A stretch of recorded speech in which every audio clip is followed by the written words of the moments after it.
देहरादून में राष्ट्रीय ग्रामीण विकास पंचायती राज संस्था द्वारा आयोजित राष्ट्रीय कार्यशाला और उद्घाटन के अवसर पर जिला पंचायत अध्यक्ष अरुण सिंह चौहान शामिल हुए।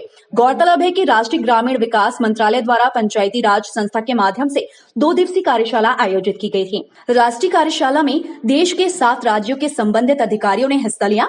प्रदेश में निर्वाचित जनप्रतिनिधियों, राज्य, जिला एवं जनपद पंचायत के अधिकारियों की कार्यशाला रखी गई है, जिसमें शामिल होने के लिए छत्तीसगढ़ शासन की ओर से अरुण सिंह चौहान सहित 20 पदाधिकारियों का दल, जिसमें जनपद जिला एवं जनपद जिला अधिकारी शामिल हुए। कार्यशाला में ग्राम पंचायत विकास की योजना के लिए ग्राम सभा किए जाने पर चर्चा हुई। साथ ही साथ गांव में मानचित्र के आधार पर गांव की विकास की योजना पर भी जानकारी दी गई। देहरादून में ग्राम पंचायत विकास योजना को लेकर के 2 दिवसीय कार्यशाला आयोजित किया गया था, जिसमें छत्तीसगढ़ की तरफ से हमारे लगभग 20 के लगभग अधिकारी और कर्मचारी गए थे और जनप्रतिनिधि थे, जिसमें मैं अध्यक्ष के रूप में वहां पर उपस्थित हुआ।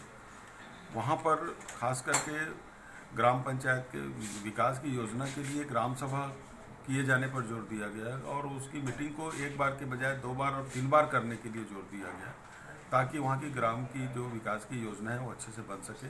सभी की सहमति से ग्राम विकास की योजना बनानी है, इस तरह इस बात पर जोर दिया गया। और साथ ही साथ गांव में मानचित्र के आधार पर गांव के विकास की योजना किया जाना चाहिए, ऐसा वहां पर बोला गया। और इसको उधर अन्य राज्यों के लोगों ने बताया कि वो लोग इस बात पर अमल कर रहे हैं, मानचित्र के आधार पर करने का कोशिश कर रहे हैं।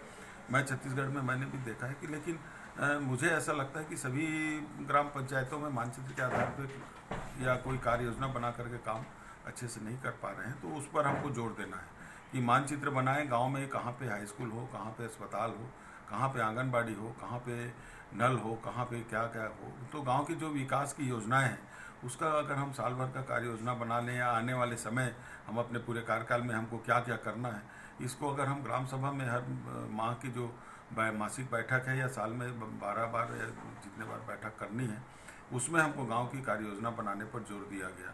साथ ही साथ मैंने कहा कि जो 15वें वित्त के तहत जो 60-40 का रेशियो है वो हमारे पक्ष में नहीं है, क्योंकि जहाँ पर पेयजल और स्वच्छता के कार्य कम कराए जाने हैं वहाँ भी हमको 60% काम कराने के लिए हमें अपनी सूची देनी पड़ती है और 40% अन्य काम के लिए। तो इसमें हमें फ्री रखा जाए और 100% काम करने के लिए हम अपनी कार्य योजना के अनुसार हम काम करें, इस बात पर हमने जोर दिया। साथ ही साथ सॉफ्टवेयर फेल होने का या लिंक फेल होने की जो बात आते रहती है, जिसके कारण हमारे ग्राम पंचायत के पदाधिकारी, जिसके कारण भुगतान में विलम्ब। अपने छत्तीसगढ़ में जो हमारे यहाँ नरवा गरवा घुरवा बारी है की योजना, जो हमारे माननीय मुख्यमंत्री भूपेश बघेल जी की जो महत्वाकांक्षी योजना है उसके बारे में बताया और वहाँ पर सभी लोगों ने उस बात पर जोर दिया। बहुत ही मुझे उसकी प्रशंसा भी मिली और कहा कि बहुत अच्छा योजना है। गोधन योजना के बारे में मैंने बताया कि हमारे यहाँ 2 रुपए। टाइम 8 छत्तीसगढ़ के लिए बिलासपुर के देहरादून से ब्यूरो रिपोर्ट। मैं हूँ सीमा वर्मा, टाइम 8 छत्तीसगढ़ से। टाइम 8 छत्तीसगढ़ आपका अपना चैनल है। अगर अब तक आपने टाइम 8 छत्तीसगढ़ को सब्सक्राइब नहीं किया है तो चैनल को सब्सक्राइब कर लें। इसके साथ ही चैनल को लाइक, फॉलो और शेयर करना बिल्कुल ना भूलें। हमें इंतजार रहता है आपके कमेंट्स का।